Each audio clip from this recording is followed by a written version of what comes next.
झांसी हादसे से जुड़ी हुई इस वक्त बड़ी खबर सामने आ रही है। झांसी के महारानी लक्ष्मीबाई मेडिकल कॉलेज में कल रात हुए अग्निकांड ने लोगों को झकझोर कर रख दिया है। इस हादसे में 10 बच्चों की मौत हो गई और इसी से जुड़ी बड़ी खबर आपको बता देते हैं। इस मामले में जांच शुरू हो गई है। एडीएम और एसपी सिटी ने अपनी जांच शुरू की। मेडिकल कॉलेज पहुंचे अधिकारी जांच में जुटे। एडीएम अरुण कुमार पांडे और एसपी सिटी ज्ञानेंद्र कुमार सिंह ने मेडिकल कॉलेज पहुंचकर जांच शुरू कर दी है। तो इस वक्त की ये बड़ी खबर है, अब इस हादसे की जांच शुरू हो गई है। लेकिन बड़ा सवाल यहां पर यही बना हुआ कि आखिरकार यह हादसा कैसे हो गया।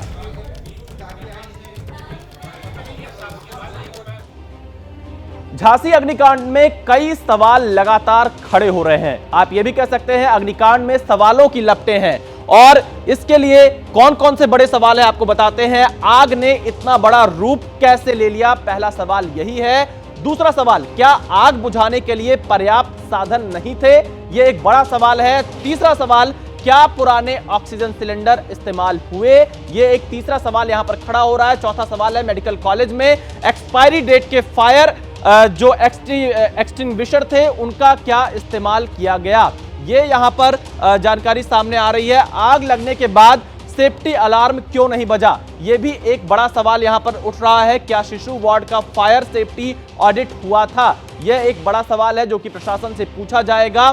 और जो यहां पर अगला सवाल है, एनआईसीयू वार्ड में निगरानी नहीं रखी जा रही थी क्या, यह यहां पर एक बड़ा सवाल उठ रहा है। क्या शिशु वार्ड में जरूरत से ज्यादा बच्चे रखे गए थे, यह भी एक सवाल उठ रहा है, क्योंकि अग्निकांड में सवालों की लपटें लगातार है और यहां पर जांच का दायरा भी लगातार बढ़ाया जा रहा है। झांसी के महारानी लक्ष्मीबाई मेडिकल कॉलेज के शिशु वार्ड में आग लगने से 10 बच्चों की मौत हो गई। इस हादसे के पीछे लापरवाही की बात सामने आ रही है।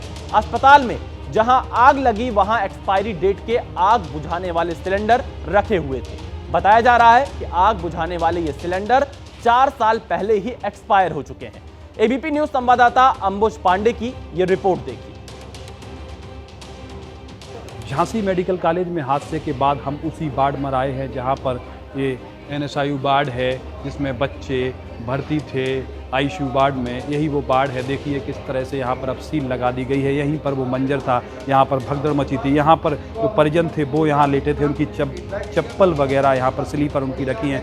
ये जो आग बुझाने के उपकरण हैं वो भी रखे हैं और बताया जा रहा है कि ये एक्सपायरी डेट के हैं। आपको उनकी एक्सपायरी डेट दिखाते हैं कि किस तरह से ये सिलेंडर हैं जो यहाँ पर दिखाई है। आगे चल के इसकी हम आपको डेट दिखाते हैं कि ये डेट देखिए किस तरह से यहाँ पर बद इंतजामी है। डेट देखिए, 4 साल पहले ये एक्सपायर हो गया है। 2020 का ये सिलेंडर है, ये एक्सपायर हो गया। इससे अंदाज़ा लगाया जा सकता है कि किस प्रकार से मेडिकल कॉलेज में बद इंतजामी थी। बद इंतजामी के बाद से तमाम प्रकार के सवाल उठ रहे हैं कि आखिरकार इन मौतों का जिम्मेवार कौन है और किस तरह से यहाँ पर अफरा तफरी मच गई होगी। ये वही आप देखिए, ये वार्ड है जहाँ पर 49 बच्चे यहाँ पर भर्ती थे। कुछ बच्चे, इसमें 10 बच्चे जलकर उनकी मौत हो गई है। मौत के बाद से लगातार सवाल उठ रहे हैं और इस सवाल ये भी उठ रहे हैं कि आखिरकार मौतों का जिम्मेवार कौन है। देखिए अभी भी यहाँ पर एक्सपायरी डेट का ये सिलेंडर रखा है, यानी कि आग बुझाने के उपकरण के पुख्ता इंतजाम नहीं थे। और सबसे बड़ा, यहाँ से बच्चे फेंके जा रहे थे अंदर से जाली तोड़कर। परिजनों ने यहाँ पर देखा और जाली तोड़ी, यहाँ से बच्चे फेंके जा रहे थे। यहाँ पर पूरा अफरा तफरी का माहौल था। उसके बाद से यहाँ पर परिजन ने निकाला, बच्चों को ले गए यहाँ से। तब प्रशासन ने सब मुझे व्यवस्था कराई। तो आपने हमारे संवाददाता पुष्पेंद्र यादव की रिपोर्ट झांसी से देखी। ग्राउंड जीरो से वो अपनी रिपोर्ट दिखा रहे थे और क्या कमियां रही उसको भी उजागर कर रहे थे। फिलहाल हमारे साथ झांसी से ही हमारे संवाददाता अंबुज पांडे लाइव जुड़ चुके हैं। अंबुज, क्या स्थिति है अभी और क्या बड़े कारण रहे आग लगने के पीछे, क्योंकि हमने देखा एक्सपायरी डेट वाले सिलेंडर दिखाई दे रहे हैं। अलार्म सिस्टम क्या बच पाया था समय रहते या नहीं बच पाया था, यह भी एक बड़ा सवाल है। क्या कारण अब तक आपको ग्राउंड जीरो पर पता चल पाए? जी विशाल, अगर आप पहले सवाल का मैं जवाब दे दूं कि क्या स्थिति है। स्थिति ऐसी है विशाल के यहाँ पर जो बच्चे हैं जो गंभीर रूप से जले हुए हैं, उनका इलाज यहाँ पर चल रहा है। बहुत सारे परिजन ऐसे हैं जो अपने बच्चों की तलाश में हैं, जिन्हें अपने बच्चों से जो अभी तक नहीं मिल पाए हैं। कई परिजन ऐसे हैं जिनको जो स्टाफ है जो यहाँ का, उन्होंने बच्चों की डेड बॉडीज़ दिखाई और उन्हें शिनाख्त करने को कहा गया और वो शिनाख्त करने में नाकाम रहे और उनकी डिमांड है कि डीएनए कराया जाए और डीएनए की रिपोर्ट आने के बाद ही वो ये मानेंगे कि वो बच्चे उनके हैं, क्योंकि ये बिल्कुल जायज़ सी बात है, क्योंकि वो पहचान नहीं पा रहे इतने छोटे बच्चों को जली हुई हालत में कि वो उन्हीं के बच्चे हैं। रही बात यहाँ पर जो इक्विपमेंट्स की जो सेफ्टी इक्विपमेंट्स हैं उनके काम करने की, तो मैं आपको बता दूं कि यहाँ पर कागज़ों में तो सारी चीज़ें पुख्ता नज़र आती हैं, क्योंकि हमें जो पता चला वो ये पता चला कि आज से 15-20 दिन पहले यहाँ पर फायर सेफ्टी की मॉक ड्रिल हुई थी और उसमें सारे के सारे उनको जो है पुख्ता बताया गया था इंतजामात को। लेकिन जब हम ग्राउंड ज़ीरो पर खड़े हैं, हमने आपको सुबह भी दिखाया था रिपोर्ट में कि किस तरीके से यहाँ पर फायर को बुझाने वाले जो सिलेंडर्स हैं वो एक्सपायरी डेट के हैं। एक नहीं बल्कि ऐसे कई सिलेंडर्स यहाँ पर हमने देखे जो एक्सपायरी डेट के हैं। बताया जा रहा है कि फायर अलार्म नहीं बजा यहाँ पर और किसी तरीके की किसी मशीन ने यहाँ पर काम नहीं किया है। और यहाँ तक कि जो परिजन थे उन्होंने ही बच्चों को अंदर जाकर के बचाया, ऐसा परिजनों का कहना है। जो घायल बच्चे थे उनकी हालत अभी कैसी बनी हुई है? तो देखिए, मैं अम्बुज से आगे जवाब भी लूंगा, लेकिन फिलहाल यहाँ पर एक बड़ी खबर ये आ रही कि सीएम योगी आदित्यनाथ ने डिप्टी सीएम और स्वास्थ्य मंत्री ब्रजेश पाठक को झांसी मेडिकल कॉलेज में डटे रहने को कहा है। सीएम योगी के निर्देश पर ब्रजेश पाठक झांसी मेडिकल कॉलेज में आज दोपहर तक रहेंगे। इस बीच ब्रजेश पाठक पीड़ित परिजनों से मिलकर उन्हें हर संभव सहायता मुहैया कराएंगे। सूत्रों के मुताबिक डिप्टी सीएम ब्रजेश पाठक ने सीएम को फोन कर हालात की जानकारी दी है। सीएम ने सभी अधिकारियों को मेडिकल कॉलेज में ही कैंप करने का निर्देश दिया है। लेकिन सवाल यहां पर बड़ा यही बना हुआ है कि अब कैंप करने से क्या फायदा होगा? अब तो 10 बच्चों की मौत हो गई, अब उसकी जांच रिपोर्ट कम से कम लाकर कार्रवाई जरूर होनी चाहिए। झांसी के मेडिकल कॉलेज में हुआ हादसा बेहद ही दर्दनाक है। जिनके बच्चे चिल्ड्रन वार्ड में भर्ती थे, वो परिजन बेहद परेशान हो रहे हैं, क्योंकि कुछ लोगों को उनके बच्चों का पता ही नहीं चल पा रहा है। कुछ लोग ऐसे हैं जिन्होंने खुद आग के बीच से बच्चों को बाहर निकाला, लेकिन खुद का बच्चा लापता है। ऐसे ही पीड़ित परिवारों से बातचीत की है एबीपी न्यूज के संवाददाता अंबुज पांडे। मैं इस वक्त झांसी मेडिकल कॉलेज के इमरजेंसी के सामने प्रतीक्षालय में हूं। जिस तरीके से झांसी मेडिकल कॉलेज के एनआईसीयू में आग लगी थी शॉर्ट सर्किट की वजह से और वहां पर 10 बच्चों की मौत हो गई, उसके बाद आलम यह है कि अभी यहां पर कई परिजन ऐसे हैं जो अपने बच्चों का इंतज़ार कर रहे हैं और उन्हें कुछ भी पता नहीं चल पा रहा है। आप बताइए कि क्या हुआ? आग लगे, हम तो परे आते अंदर सो रहे थे, तो मुझे शोर सभा हम दौड़ के आए तो वहाँ तो पूरे जल गया था। अब मैं गया तो जा नहीं पाए, अंदर से बाहर निकल गए तब तक आग लग चुकी थी। आपका बच्चा भी था तो कहाँ है? अब पता तो मुझे पता ही नहीं है कहाँ आया, जिंदा है कि मर गया, क्या हो गया, कुछ नहीं पता करने की कोशिश कितनी देर से आपको? हाँ, तो 10 घंटा हो गए मेरे को पता करते जब से आग लगी है तब से पता ही कर रही है, नहीं बता रहे। अंदर गए थे तो जले हुए कुछ बच्चे दिखाए 4-5, लेकिन उनमें बोल रहे हैं इनमें पहचान करो। जले बच्चन में कहाँ से पहचान हो जाए? हाँ, मना बोल दिया कि तो बच्चा था 10 दिन का था। 5 तारीख को हुआ था, यहाँ 6 तारीख को कर दिया था। नहीं, अपने इटावा जिला में रामपुरा में। ये आलम है कि यहाँ पर बच्चे की जो माँ है वो उनको बच्चे को ढूंढ रही हैं, लेकिन बच्चे के बारे में कुछ पता नहीं चल पा रहा है। क्या नाम है आपका? मेरा नाम कुलदीप है, मेरी वाइफ का नाम नीलू है। उसका बेचारी का रो का भी हाल है, बाबू नहीं मिल रहा हमारा, रात से परेशान हूँ। मैंने दूसरे के बच्चे बचाए, मेरा बच्चा खुद नहीं मिल रहा है। मैं मौजूद था, मैंने खुद बचाया, हाथों से मेरे जले कर, पूरी रात हो गया तभी कल जुट देखो साहब मेरे हाथ जले हैं। मैं खुद बच्चा बचाया, अंदर घुस के डॉक्टर तो मना कर रहे थे कि अंदर मत जाओ, तब भी मैं आग के अंदर घुसते हुए गया, तब भी बच्चे बचा के लेके आए। मैं 4-5 बच्चे तो मैंने खुद बचाए अपने हाथों से। आपने क्या देखा, कैसे शुरुआत हुई थी, कैसे आग लगी, कैसे आप लोगों को पता चला कि ऐसी घटना घटी? अब मैं सर, मुझे कागज़ बना के दिया था एक मैडम ने, उसी अंदर से हमको बच्चे से तो मिलने नहीं दे रहे थे। जैसे मैं बाहर गया और बाहर से सामान लेने के लिए गया, कुछ मिला नहीं मेरे को। मेरे घरवाली के फ़ोन कह रहे कहाँ वो, आग लग गई। भागते भागते गया, वहाँ बच्चा नहीं मिला, तो 3-4 बच्चे मैंने उठा के ले गए अंदर से, और डॉक्टर तो मना कर रहे थे कि अंदर मत जाओ, अंदर मत जाओ, भगा रहे थे मुझे। फिर तभी मैं बच्चा बचा थी कितनी भीषण? अंदर आग लगी थी, बच्चे बेचारे तड़प रहे थे, काफ़ी बच्चे तो मर गए। क्या करे साहब, बहुत परेशान है। झांसी मेडिकल कॉलेज हादसे से जुड़ी एक और बड़ी खबर सामने आ रही है। पीएमओ ने किया मुआवजे का ऐलान। मृतकों के परिजनों को 2-2 लाख रुपए की मदद देने का ऐलान प्रधानमंत्री कार्यालय की तरफ से किया गया है। घायलों को 50-50 हजार रुपए देने की घोषणा भी पीएमओ की तरफ से की गई है। प्रधानमंत्री नरेंद्र मोदी ने झांसी मेडिकल कॉलेज हादसे पर दुख भी व्यक्त किया और अब पीएमओ ने यहां पर मदद का ऐलान किया है।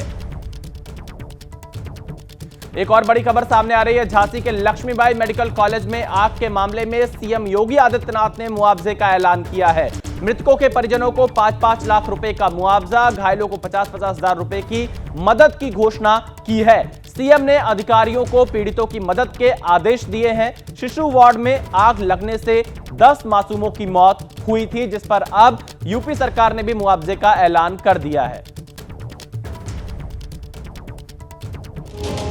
अंबुज पांडे हमारे साथ लगातार जुड़े हुए। अंबुज, मेरा सवाल आपसे ये, जो घायल बच्चे थे उनकी स्थिति कैसी बनी हुई है? क्या वो पूरी तरह से स्वस्थ हैं?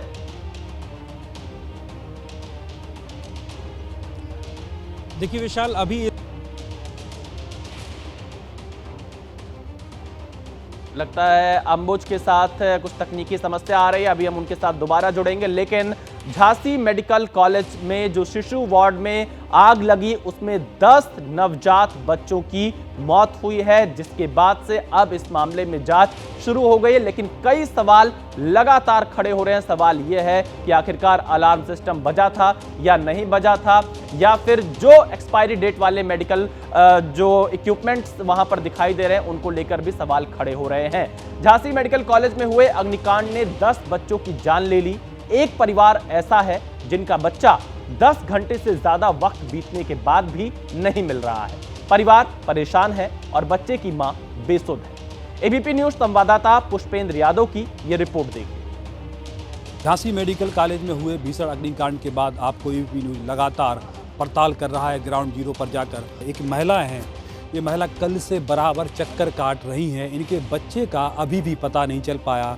आपका बच्चा कब भर्ती था? 10 तारीख से। 10 तारीख से भर्ती था। हाँ। तो आपने अभी पता किया जब हादसा हुआ तो आपको अपना बच्चा नहीं मिल पाया? नहीं मिला।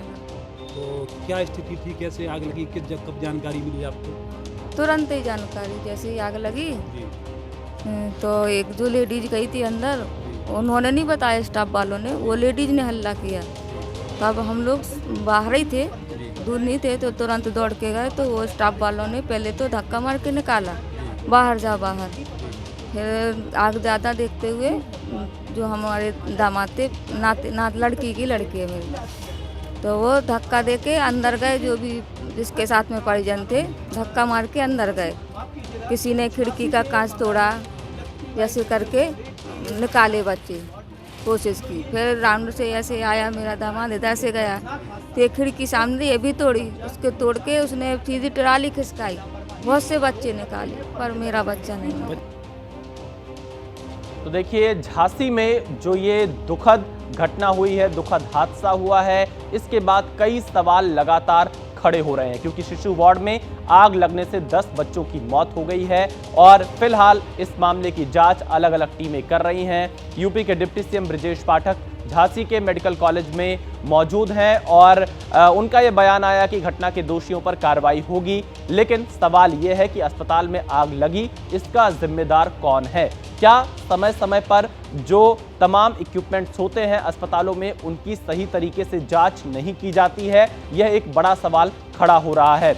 और यहां पर एक बार फिर से हम आपको दिखाते हैं कि आखिरकार वो बड़े सवाल कौन से हैं जो लगातार झांसी के इस हादसे के बाद खड़े हो रहे हैं, और 10 मासूमों की मौत का जिम्मेदार कौन, क्योंकि अग्निकांड में सवालों की लपटें यहां पर हमें दिखाई दे रही। आग ने इतना बड़ा रूप कैसे ले लिया, समय रहते कैसे आग नहीं बुझाया गया, क्या आग बुझाने के पर्याप्त साधन नहीं थे, ये एक बड़ा सवाल यहां पर दिखाई दे रहा है। क्या पुराने ऑक्सीजन सिलेंडर इस्तेमाल हुए, ये तीसरा सवाल है यहां पर झांसी के इस हादसे को लेकर। और यहां पर चौथा सवाल यह है कि मेडिकल कॉलेज में एक्सपायरी डेट के फायर एक्सटिंग्विशर क्यों लगाए गए थे, ये एक बड़ा सवाल यहां पर उठ रहा है। आग लगने के बाद सेफ्टी अलार्म क्यों नहीं बजा, ये एक बड़ा सवाल है, क्योंकि बहुत सारे लोग ये कह रहे हैं कि सेफ्टी अलार्म नहीं बजा था। क्या शिशु वार्ड का फायर सेफ्टी ऑडिट हुआ था, ये एक सवाल यहां पर खड़ा हो रहा है। इसके साथ ही साथ अति प्राथमिकता वाले एनआईसीयू वार्ड में निगरानी नहीं थी क्या शिशु वार्ड में जरूरत से ज्यादा बच्चे रखे गए थे, यह भी एक बड़ा सवाल यहां पर लगातार खड़ा हो रहा है। तो बहुत सारे ऐसे सवाल हैं जिनका जवाब प्रशासन को जरूर देना होगा, और क्योंकि अलग अलग टीमें अब इस पूरे मामले की जांच कर रही हैं, और हम उम्मीद करते हैं कि आखिरकार इन सवालों का जवाब जरूर मिलेगा। अब आपको बताते हैं, झांसी के अस्पताल में अग्निकांड में आग लगी। कहां पे लगी? शिशु वार्ड में यह आग लगी। 10 नवजात बच्चों की मौत यहां पर हुई है झांसी के महारानी लक्ष्मीबाई मेडिकल कॉलेज के शिशु वार्ड में 54 नवजात बच्चे उस वक्त मौजूद थे जब ये आग लगी थी। और हादसे की वजह, जैसा कि जिलाधिकारी ने बताया, झांसी के शॉर्ट सर्किट सामने आ रही है, और बच्चों का रेस्क्यू खिड़की को तोड़कर किया गया। जो बच्चे थे उनको बाहर निकाला गया। ये इस अग्निकांड से जुड़ी हुई एक खबर है, क्योंकि 54 की संख्या में बच्चे उस वार्ड में थे, और यूपी के मुख्यमंत्री योगी आदित्यनाथ ने 12 घंटे में रिपोर्ट मांगी है झांसी अग्निकांड को लेकर। और इसकी जांच कौन करेगा? कमिश्नर और डीआईजी की एक टीम जांच कर रही है। कुल 3 टीमें इस मामले में अलग अलग जांच करेंगी, और 12 घंटे के अंदर मुख्यमंत्री योगी आदित्यनाथ को ये रिपोर्ट सौंपेंगे। यूपी के डिप्टी सीएम और स्वास्थ्य मंत्री ब्रिजेश पाठक इस वक्त हमारे साथ फोन लाइन पर जुड़ चुके हैं। ब्रिजेश पाठक जी, इस वक्त आप झांसी में मौजूद हैं। मेरा पहला सवाल आपसे यही है कि आखिरकार इतने बड़े हादसे के लिए जिम्मेदार कौन है? 10 बच्चों की मौत की जिम्मेदारी कौन लेगा? अभी स्थिति ये है कि 3 जांच कमेटियों का गठन किया गया है। एक स्थानीय स्तर पर जिला प्रशासन रिपोर्ट प्रस्तुत करेगा जो 24 घंटे में आएगी। एक फायर सेफ्टी और सिक्योरिटी आदि को लेकर के विभागीय जांच है। तीसरी मजिस्ट्रेटी जांच के आदेश दिए गए हैं, और किसी भी स्तर पर यदि लापरवाही पाई जाती है तो कड़ी कार्रवाई करेंगे, किसी को हम बख्शेंगे नहीं। लेकिन प्रथम दृष्टया जब तक जांच रिपोर्ट नहीं आ जाती कुछ कहना मुश्किल है। ऐसा बताया जा रहा है कि शॉर्ट सर्किट से घटना घटी है, लेकिन जब तक जांच रिपोर्ट नहीं आ जाती तब तक अभी कुछ कह नहीं पाएंगे। ब्रिजेश पाठक जी, एक्सपायरी डेट के सिलेंडर अस्पताल में दिखाई दे रहे हैं। आप एक बार चेक करिए, सिलेंडर पे 3-4 स्टिकर लगे हैं। हाँ। मैं किसी का बचाव नहीं कर रहा हूँ। सिलेंडर को चारों तरफ से घुमा करके दिखाइए, उस पर करंट स्टिकर भी लगा है। अच्छा, ब्रिजेश पाठक जी, 10 बच्चों की मौत, और इसकी जिम्मेदारी कोई लेगा अस्पताल प्रशासन से, या सिर्फ जांच होती रहेगी? क्या 10 बच्चों की कोई जिंदगी वापस तो नहीं ला सकता है, लेकिन क्या समय पर कोई ऑडिट किया गया? अवश्य जिम्मेदारी तय होगी, अवश्य जिम्मेदारी तय होगी। क्या कोई ऑडिट किया गया, फायर ऑडिट किया गया शिशु वार्ड का? फरवरी माह में सेफ्टी ऑडिट हुआ था फायर विभाग को लेकर के, फायर और मेडिकल हेल्थ का, और दूसरा जून में हमने मॉक ड्रिल भी कराया था, और तब सब कुछ सही पाया गया था। ये शॉर्ट सर्किट के कारण घटना घटी है ऐसा बताया जा रहा है। जब तक जांच रिपोर्ट नहीं आ जाती तब तक फाइनली कुछ कहना उचित नहीं होगा, लेकिन यदि किसी स्तर पर लापरवाही पाई जाएगी तो हम कड़ी कार्रवाई करेंगे। ब्रिजेश पाठक जी, क्या जो शिशु वार्ड था उसमें जो एक संख्या होती है उससे ज्यादा संख्या में बच्चों को भर्ती किया गया था? नहीं, बच्चे जो हमारे पास वार्मर होते हैं वो 18 बच्चों के लिए वार्मर था। 23 बच्चे जो बाहर वार्ड होता, 3 कमरे हैं वहां पर, तीनों में बच्चे थे, और 23 बच्चों को बचा लिया गया है, सभी सुरक्षित हैं। 10 बच्चों की दुखद मृत्यु हुई है, 7 बच्चों को आइडेंटिफाइड कर लिया गया है, 3 बच्चों की शिनाख्त के काम प्रयास किए जा रहे हैं। लेकिन ब्रिजेश पाठक जी, देखिए, यहाँ पर आप कह रहे हैं कि जांच होगी, जांच रिपोर्ट आने के बाद एक्शन होगा, लेकिन सवाल यहाँ पर यही बनता है कि आखिरकार समय रहते ऐसे कदम क्यों नहीं उठाए जाते कि ऐसे हादसों से बचा जा सके। कौन इसके लिए जिम्मेदार होगा? भैया ये दुर्घटना है, दुर्घटना के जांच के आदेश दिए हैं और घटना के तह तक हम जाएंगे और मैं स्वयं यहाँ कैंप कर रहा हूँ। जो भी दोषी होगा लापरवाही का उसके खिलाफ हम कड़ी कार्रवाई करेंगे। क्या कुछ बच्चों की पहचान उनके परिवार वाले कर पाए? क्योंकि हमने अभी एक रिपोर्ट दिखाई अपने दर्शकों को, कुछ परिवार वाले अभी भी बच्चों को ढूंढ रहे हैं, उन्हें नहीं मिल पा रहे उनके बच्चे। तीन बच्चे आइडेंटिफाई नहीं हो पा रहे हैं, उनके परिजनों तक हम पहुंचने का प्रयास कर रहे हैं। यदि नहीं पहुंच पाते हैं, कोई आइडेंटिफिकेशन नहीं मिल पाता है तो हम डीएनए जांच भी कराएंगे। ब्रजेश पाठक जी, एक और जानकारी सामने आ रही है कि कल दिन में भी शॉर्ट सर्किट हुआ था इसी अस्पताल में। क्या आपको इसकी जानकारी आपकी टीम ने, डॉक्टरों ने, प्रशासन ने दी? नहीं, अभी डॉक्टरों ने ऐसा हमें कुछ नहीं बताया है। जिला प्रशासन से हमने रिपोर्ट मांगा है जिसमें डीएम, कमिश्नर और डीआईजी हैं। 24 घंटे के अंदर जो रिपोर्ट आएगी, यदि उसमें इस प्रकार के कोई तथ्य आते हैं तो जो भी दोषी होगा लापरवाही का उसके खिलाफ कोई कड़ी कानूनी कार्रवाई हो। एक अंतिम सवाल ब्रजेश पाठक जी, झांसी जैसी घटना किसी और अस्पताल में ना हो, इसके लिए क्या यूपी सरकार कोई कड़ा कदम उठाएगी? क्या और अस्पतालों की सेफ्टी जांच कराएगी? हाँ, सभी अस्पतालों की सेफ्टी जांच हम समय समय पर कराते हैं। अब इससे हम सीख लेकर के पुनः कराएंगे और मजिस्ट्रेटी जांच के आदेश इसलिए दिए हैं कि बिंदुवार, पॉइंट वार वो निकाल करके रखे कि कहाँ गड़बड़ी हुई है। यदि गड़बड़ी पाई जाती है तो जो भी दोषी होगा वो खामियाजा भुगतेगा। एक और अंतिम सवाल ब्रजेश पाठक जी, क्या अलार्म बजा था जब ये आग लगी? क्या उस वक्त अलार्म बजा था या नहीं बजा था? जब ये आग लगी तो फायर के जो हमारे सिलेंडर्स थे, 4 सिलेंडर्स हमारे वार्ड बॉय जो ट्रेंड किए जाते हैं फायर सेफ्टी के लिए, उन लोगों ने उपयोग में किए थे। क्योंकि ऑक्सीजन वहां पर पाइपलाइंस में बह रही थी तो ऑक्सीजन सारे आग और तेजी के साथ फैली। चलिए, बहुत शुक्रिया ब्रजेश पाठक जी हमारे साथ जुड़ने के लिए। तो ब्रजेश पाठक ने यहाँ पर यह बताया कि मजिस्ट्रेट जांच के आदेश दिए गए हैं, दोषियों को बख्शा नहीं जाएगा। शॉर्ट सर्किट से हादसे की आशंका है, रिपोर्ट का इंतजार है, ब्रजेश पाठक का यह कहना है।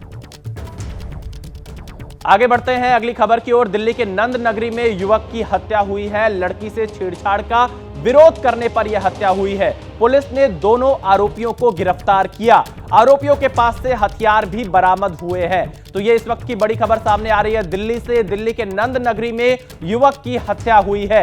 लड़की से छेड़छाड़ का विरोध करना युवक को भारी पड़ गया और उसकी हत्या हो गई। पुलिस ने दोनों आरोपियों को गिरफ्तार किया है। आरोपियों के पास से हथियार भी बरामद हुए हैं। तो ये खबर दिल्ली से आ रही है। दिल्ली के नंद नगरी में युवक की हत्या हुई है। लड़की से छेड़छाड़ का विरोध करने पर यह हत्या हुई है। हमारे संवाददाता मेघा उपाध्याय इस वक्त लाइव जुड़ चुकी हैं इसी खबर पर। मेघा, क्या कुछ जानकारी अब तक मिल पा रही है? ये पूरी घटना कैसे हुई, कैसे एक युवक की हत्या हो गई? देखिए विशाल, नंद नगरी के बगल में सुंदर नगरी है। ये सुंदर नगरी की घटना है और यहाँ पर एक युवक 28 साल के मनीष की हत्या केवल इसलिए कर दी गई क्योंकि मनीष के चाचा किशन ने 2 लड़कों को, अरबाज और सलमान को, रोका था एक लड़की से छेड़छाड़ करने पर। पहले तो आप तस्वीर देखिए, तस्वीर बहुत कुछ बयां करेंगे। देखिए, ये मनीष की पत्नी है, उनकी माँ है।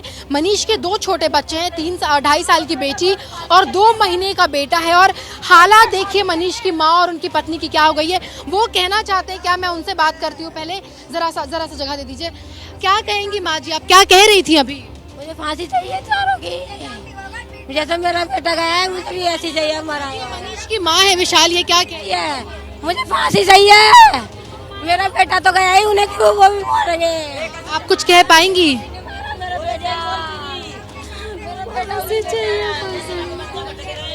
ये परिवार है मनीष का, ये उनकी पत्नी थी और उनकी माँ को आपने सुना। क्या कुछ पूरा हुआ था? जिन किशन की हम अभी बात कर रहे हैं, किशन मनीष के चाचा थे और किशन ने ही उस 2 लड़कों को, अरबाज और सलमान को, रोका था उस लड़की को छेड़छाड़ करने से।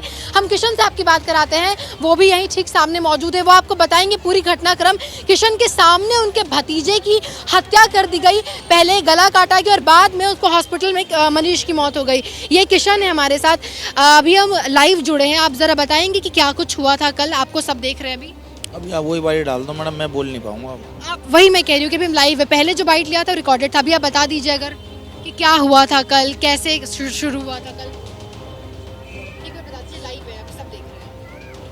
बोल नहीं पाऊंगा अभी सुन रहा। अच्छा ठीक है, ये किशन है, इन्होंने हालांकि थोड़ी देर पहले हमसे बात की हालत थी, को हम ये समझ वही कह सकते रहे हैं हैं मेघा कि वही बात चला दीजिए क्योंकि ये बोल नहीं पाएंगे। जी बिल्कुल विशाल, तो देखिए विशाल, यही मामला है कि किशन ने, ये जिनको भी हमने आपको दिखाया यही किशन है, और इनके भतीजे की हत्या केवल इसलिए कर दी गई कि दो लड़के अरबाज और सलमान ने एक लड़की को छेड़ा था यही सामने इलाके में, और छेड़ने के बाद किशन ने उन्हें डांटा डपटा, लड़की को सही सलामत घर भेजा, और बाद में मनीष जो है इनके भतीजे बगल के पार्क में देर रात 9 बजे के आसपास टहलने गए, और वहां पे अरबाज सलमान पहले से अपने दो दोस्तों के साथ और मौजूद थे, और पहले किशन के सामने उनके गले पर चाकू लगाया। किशन चिल्लाते रह गए और ऐसे में मनीष का गला काट दिया। मनीष को तत्काल प्रभाव से अस्पताल ले जाया गया जहां देर रात ही मनीष की मौत हो गई। पुलिस ने आरोपियों को गिरफ्तार कर लिया है। जो वेपन था जिससे हत्या की गई है वो भी पुलिस की गिरफ्त में है। इस वक्त पोस्टमार्टम चल रहा है और कुछ देर में मनीष का जो शव है वो परिवार को सौंप दिया जाएगा। फिलहाल परिवार यही चाहता है कि जो आरोपी है उनको फांसी की सजा हो, ताकि इस तरीके से दिल्ली में जो लगातार कत्लेआम हो रहा है उस पर काबू पाया जा सके। जी विशाल। बिल्कुल मेघा, तो देखिए इन्होंने रिपोर्ट दिखाई कैसे परिवार वालों का रो रो कर बुरा हाल है, परिवार वाले फांसी की मांग कर रहे हैं, और यहाँ पर फिलहाल पुलिस ने दोनों आरोपियों को गिरफ्तार कर लिया है। बहुत शुक्रिया मेघा पूरी जानकारी देने के लिए। आगे बढ़ते हैं, दिल्ली में बेखौफ बदमाशों का कहर देखने को मिला है। गोकुलपुरी के एक पेट्रोल पंप पर 16 राउंड फायरिंग की गई है, जिसमें पेट्रोल पंप का सुपरवाइजर फायरिंग में घायल हो गया। बाइक सवार 4 बदमाशों ने फायरिंग की और फायरिंग के पीछे पुरानी रंजिश में शक जताया गया है। तो एक और बड़ी खबर ये दिल्ली से ही है। गोकुलपुरी में एक फायरिंग की घटना सामने आई है और गोकुलपुरी के एक पेट्रोल पंप पर 16 राउंड फायरिंग की गई है, जिसमें पेट्रोल पंप का सुपरवाइजर फायरिंग में घायल हो गया। बाइक सवार 4 बदमाशों ने फायरिंग की है और इस फायरिंग के पीछे फिलहाल जो जानकारी मिल रही है वो पुरानी रंजिश का शक जताया जा रहा है। तो दिल्ली में देखिए एक के बाद एक कई ऐसी घटनाएं सामने आ रही हैं जो लगातार ये दिखा रही कैसे बेखौफ बदमाशों का कहर दिख रहा है। गोकुलपुरी इलाके में ताबड़तोड़ फायरिंग हुई है और इसका सीसीटीवी फुटेज भी सामने आया, और सीसीटीवी फुटेज में आप देखिए कैसे बदमाश एक पेट्रोल पंप पर फायरिंग करते हुए दिखाई दे रहे हैं। 16 राउंड फायरिंग यहां पर एक पेट्रोल पंप पर की गई है। और दूसरी तस्वीर हम आपको दिखा रहे हैं, पेट्रोल पंप पर गोलियों के निशान लगातार आप देख सकते हैं। जो रेड सर्किल आप देख रहे हैं वो सभी गोलियों के निशान है पेट्रोल पंप पर। और इससे पहले की जो तस्वीर है वो गोकुलपुरी में फायरिंग की सीसीटीवी का वीडियो है, जिसमें जो बदमाश हैं वो फायरिंग करते नजर आ रहे हैं। पुरानी रंजिश में यह शक जताया जा रहा है कि यह फायरिंग की गई है। दिल्ली में पिछले कुछ दिनों में लगातार क्राइम की खबरों में बढ़ोतरी दर्ज की जा रही है। लूटपाट, फायरिंग, खुलेआम फायरिंग की तस्वीरें सामने आ रही है, जिसके बाद दिल्ली के गोकुलपुरी इलाके के एक पेट्रोल पंप जिसका नाम मुकुल डीजल पेट्रोल पंप है, यहाँ पर कल देर रात अंधाधुंध फायरिंग की गई है 4 बदमाशों के द्वारा। मैं उसी पेट्रोल पंप के ठीक सामने मौजूद हूँ। उसका नाम देखिए, मुकुल डीजल पेट्रोल पंप इसका नाम है। और यहाँ पर रात को 10:15 के आसपास 4 बदमाश पहुंचे। बाइक में 2 सवार थे, एक बाइक पर 2, एक बाइक पर 2, और उन्होंने आकर 16 राउंड से ज़्यादा फायरिंग की है। ज़रा आप तस्वीर देखिए यहाँ पर, तो आपको दिल्ली पुलिस के द्वारा यहाँ पर घेरे बनाए नजर आएंगे, नीला और ये यहाँ पर गुलाबी कलर के घेरे हैं। आप देखिए तो मैं आपको दिखाती हूँ, 1 2 3 4 5 6 7, इधर आएंगे तो 8, थोड़ा आगे 9 10, ठीक मेरे साथ अब आगे बढ़िएगा तो दूसरी तरफ देखिए 11 12 13 14 15 और वो 16। यहाँ पर 16 राउंड की फायरिंग घेरों से आप साफ तौर पे देख सकते हैं। 16 गोलियां चली हैं यहाँ पर और इतनी ज़्यादा अंधाधुंध फायरिंग हुई है कि आपको इसकी तस्वीरें दोनों गेट पर नज़र आ जाएंगी। ज़रा सा आप देखिए गेट पर, तो ये केबिन है पेट्रोल पंप का और यहाँ पर फायरिंग की वजह से यहाँ ये आप देख सकते हैं गेट पर फायरिंग हुई है। जो शीशा है वो चकनाचूर हो गया और इस तरीके से फायरिंग हुई कि ये शीशे को तोड़कर गोली अंदर तक पहुँच गई। अंदर में जो पोस्टर लगा हुआ है वहाँ पर भी गोलियों के निशान साफ तौर पे देखे जा सकते हैं। दरवाजे पर आप देखिए गोली के निशान। वहीं अगर आप दीवार पर जाएं तो दीवार पर भी कई गोलियों के निशान आपको साफ तौर पर नजर आएंगे। दूसरी गेट पर भी आप तस्वीरें देखें तो आपको गोलियों के निशान नजर आएंगे। उधर दीवार पर भी गोलियों के निशान हैं।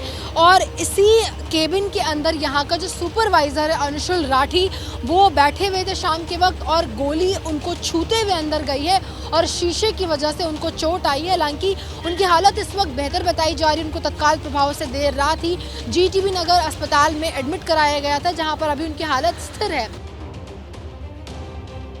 गोकुलपुरी में वारदात के चश्मदीदों से एबीपी न्यूज संवाददाता मेघा उपाध्याय ने बात भी किया। आप भी सुनिए कैसे बेखौफ बदमाशों ने वारदात को अंजाम दिया। ये इलाके के मुकुल डीजल और पेट्रोल पंप जो है वहाँ पर 16 राउंड से ज़्यादा बदमाशों ने फायरिंग की, जिसमें यहाँ का सुपरवाइजर जो 6 साल से यहाँ पर काम कर रहे थे वो घायल भी बताया जा रहा है, उनको अस्पताल ले जाया गया है। क्या कुछ यहाँ पर हुआ था उस वक्त, जो मौके पे चश्मदीद मौजूद थे उस वक्त हमारे साथ बातचीत करने के लिए जुड़े हैं। आपका नाम क्या है? विष्णु। आप यहीं पर काम करते हैं? जी। अच्छा, कल क्या हुआ एज अ मैनेजर, कल क्या हुआ था? कल जी आए थे 10 सवा 10 बजे करीब में, हम 3-4 जने थे, 2 बंदे खाना खा रहे थे और क्या बोलते हैं एक खाना खा के बाहर गए थे। उसके बाद मैं रीडिंग लेने के लिए गया था मशीनों के बाहर, ये भी खाना खा चुके थे। उसके बाद जैसे ही ये बाहर गए तो अंदर अंशुल चौधरी अकेले रह गए। उसके बाद में जैसे ये बाहर पहुँचे उन्होंने फायरिंग चालू कर दी, बाहर ही खड़े थे यहाँ पे गेट के। कितने लोग थे? 4 जने थे, 2 बाइकें थी, एक स्प्लेंडर थी और दूसरी। अच्छा, तो उसके बाद उनका चेहरा ढका हुआ था, उन्होंने क्या? उसने फायरिंग करी थी, हेलमेट पहन रखा था, पीले कलर की टी-शर्ट पहन रखी थी और बाकियों के मुंह ढके हुए थे। कुछ आवाज़, कुछ कहानी, अचानक से फायरिंग ही शुरू? कोई बात नहीं हुई है, किसी से किसी ने पूछा कुछ नहीं है, बस सीधे आके हैं, बाइक खड़ी करके रुक के और फायरिंग शुरू कर दी उन्होंने। आपका नाम? अवनीश कुमार। आप भी यहीं पर काम करते हैं? हाँ जी। तो अच्छा, इससे पहले भी इस तरह की कोई घटना यहाँ पर हुई? कोई नहीं यहाँ पे कुछ।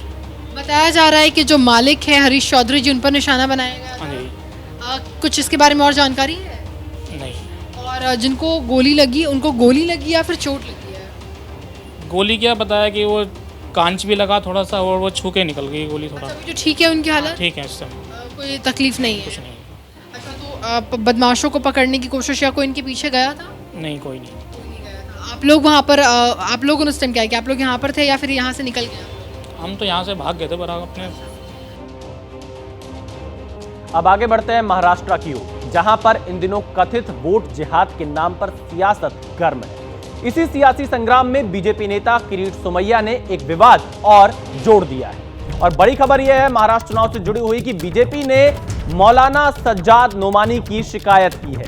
बीजेपी नेता किरीट सोमैया ने चुनाव आयोग से इसकी शिकायत की है। सज्जाद नोमानी पर वोट जिहाद करने का आरोप लगाया है। बीजेपी समर्थकों के बहिष्कार की अपील का आरोप लगाया है।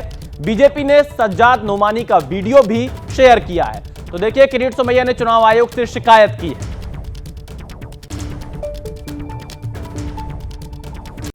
मौलाना नोमानी साहब मुस्लिमों के बीच में भाषण करते हैं, धार्मिक भावना भड़काते हैं। वो कहते हैं आप लोगों में से कुछ लोग बीजेपी को साथ दे रहे हैं, ऐसे मुसलमानों का सोशल बॉयकॉट करो, उनका हुक्का पानी बंद करो, ऐसे मुसलमानों के नाम घनश्याम दास करने चाहिए। मौलाना वोट जिहाद के लिए भी अपील करते हैं, उनके खिलाफ कार्रवाई करने के लिए मैंने चुनाव आयोग को विनती की है। अब हम आपको मौलाना नोमानी का वो बयान सुनाते हैं जिसके हवाले से किरीट सोमैया ये आरोप लगा रहे हैं। लेकिन हम ये स्पष्ट कर दें कि एबीपी न्यूज इस वीडियो के सत्यता की पुष्टि नहीं करता। अगर आपके इलाके में कोई जालिम का साथ दे तो उसका बाइकाट की। मुझे मालूम है लोकसभा के इलेक्शन में आपके कुछ लोगों ने बीजेपी का साथ दिया था। ऐसे लोगों का हुक्का पानी बंद होना चाहिए, ऐसे लोगों का सोशल बाइकाट होना चाहिए, ऐसे लोगों से सलाम दुआ बंद होनी चाहिए। बीजेपी के आरोपों पर सज्जाद नोमानी ने सफाई दी है। सज्जाद नोमानी का कहना है कि मुझ पर लगाए गए आरोप गलत है। बहुत से उम्मीदवारों से हमें मिलने का मौका मिला। नोमानी का यह बयान सामने आया है। कुछ उम्मीदवारों की हमने लिस्ट बनाई है, नोमानी का यह कहना है। और सज्जाद नोमानी कहते हैं कि वोट जिहाद की अपील सरासर झूठ है। को ये रुख देना कि ये वोट जिहाद है और मुसलमानों को इकट्ठा करके हिंदुओं के खिलाफ मुत्तहिद किया जा रहा है, ये सरासर झूठ और फरेब है।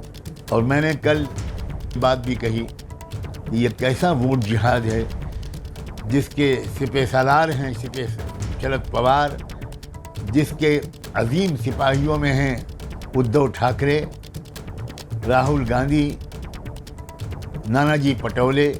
मैं उम्मीद करता हूं कि इस वजाहत के बाद ये गलतफहमी दूर हो जाएगी। ये नोमानी साहब ने अपनी इंडिविजुअल कैपेसिटी में प्रेस कॉन्फ्रेंस की थी, मुस्लिम पर्सनल बोर्ड का इससे कोई ताल्लुक नहीं है। तो महाराष्ट्र की राजनीति में वोट जिहाद का मुद्दा इन दिनों खूब छाया हुआ है। बीजेपी आरोप लगा रही है कि वोट जिहाद को लेकर जो नोमानी है वो लोगों को उकसा रहे हैं। हमारे संवाददाता मृत्युंजय सिंह इस वक्त लाइव जुड़ चुके हैं। मृत्युंजय, महाराष्ट्र की राजनीति में वोट जिहाद एक बड़ा मुद्दा बनता हुआ दिखाई दे रहा है। बीजेपी आरोप लगा रही है, हालांकि नोमानी इन आरोपों को नकार रहे हैं। कितना असर ग्राउंड पर दिख रहा है इस मुद्दे का? अगर हम जमीनी मुद्दों की बात करें तो आप नोटिस करेंगे पूरे चुनाव प्रचार के दौरान कोई मुंबई का हो या फिर महाराष्ट्र के अन्य शहरों का हो, ग्रामीण इलाकों का हो, किसानों के मुद्दे हो, ये चर्चा और ये मुद्दे बहुत पीछे छूट गए हैं। कहीं ना कहीं पूरे चुनाव प्रचार के दौरान बटेंगे तो कटेंगे, एक है तो सेफ है, एक है तो नेक है, ना बटेंगे ना कटेंगे, इन्हीं नारों के इर्द गिर्द लोग प्रचार करते नजर आ रहे हैं। रही बात धर्मगुरुओं की, तो धर्मगुरुओं ने भी कहीं ना कहीं उसमें अपना दाल में तड़का लगाने का काम किया है। धर्मगुरु भी अगर प्रेस कॉन्फ्रेंस लेकर उम्मीदवारों के पक्ष में या खिलाफ में प्रेस कॉन्फ्रेंस कर रहे हैं और खुलेआम ऐलान कर रहे हैं कि इस उम्मीदवार को मतदान करना है, इस उम्मीदवार के खिलाफ करना है, तो कहीं ना कहीं उनकी सहभागिता भी नजर आती है। मौलाना सज्जाद नुमानी कितनी भी सफाई दे, लेकिन इसमें इसी बात को तो वो झुठला नहीं सकते कि महाराष्ट्र के 288 सीटों पर 269 सीटों पर उन्होंने ऐलान किया है कि किस उम्मीदवार को मतदान करना है। मैं जरा सूची बता दूं, 169 जो सीट है मराठा उम्मीदवारों को समर्थन किया है, 40 ओबीसी उम्मीदवारों को समर्थन किया है, 53 दलित व पिछड़ों को समर्थन किया है और 23 मुस्लिम उम्मीदवारों को समर्थन किया है।